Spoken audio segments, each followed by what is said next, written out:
Dear book lovers, today I will present a short animated summary of the book The 7 Habits of Highly Effective People, book discussed by Tex and Mike in the first edition of the Lisplan Virtual Book Group.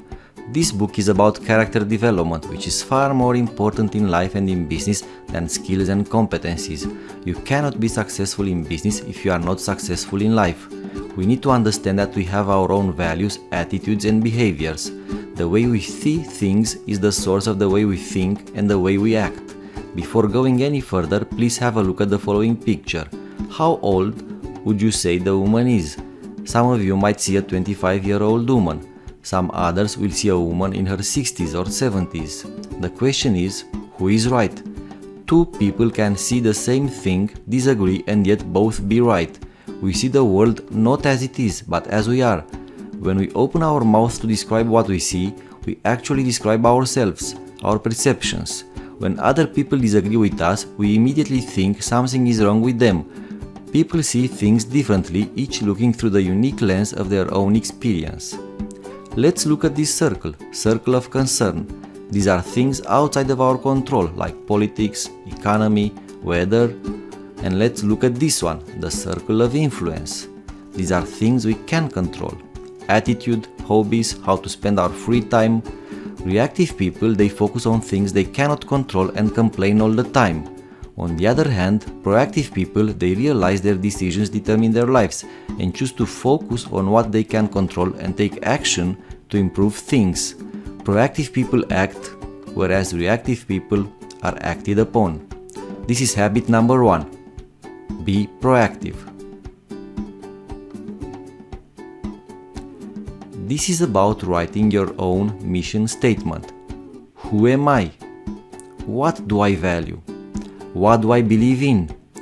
There is a strong example in the book. Imagine a funeral, but not just any funeral, your own funeral.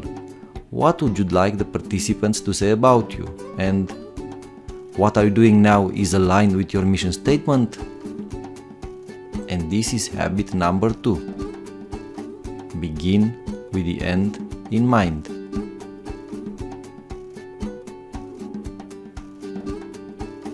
First, you have to set the direction, where we want to be in the future, and this is leadership. But then we need managers to take actions, and managers need to know what is important and what is urgent.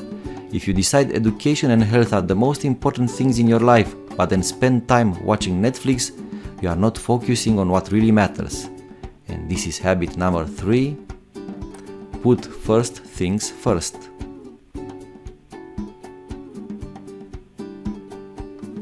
A lot of people think in terms of win-lose, but they always end up in lose-lose. In contrast, think win-win. Very powerful concept, it's about us, not me. We can share knowledge, we can collaborate. It's not always a zero-sum game. This is habit number 4, think win-win. You are a manager and have an issue with one of your direct reports and ask your HR colleague for some help. Well, I just can't understand that guy sometime. He doesn't listen to me. You can't understand your employee because he is not listening to you? In order to understand someone, you have to listen to them first. This is habit number 5. First seek to understand before being understood. We only have a narrow set of skills and competencies, and the further we advance in the organization, we realize we know nothing and need other people to run a business. None of us is as smart as all of us. And this is habit number 6, synergize.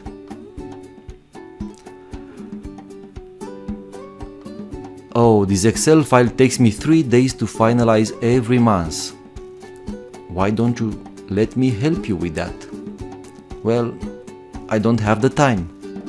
We need to always pay attention to the interdependency of our physical, intellectual, social and spiritual development. And this is habit number 7, sharpen the saw. The first 3 habits take us from being dependent to being independent, and that's the private victory. The next 3 habits take us from being independent, going past that, to become interdependent. That's the public victory. Finally, the 7th habit, that's the renewal that makes all the others possible.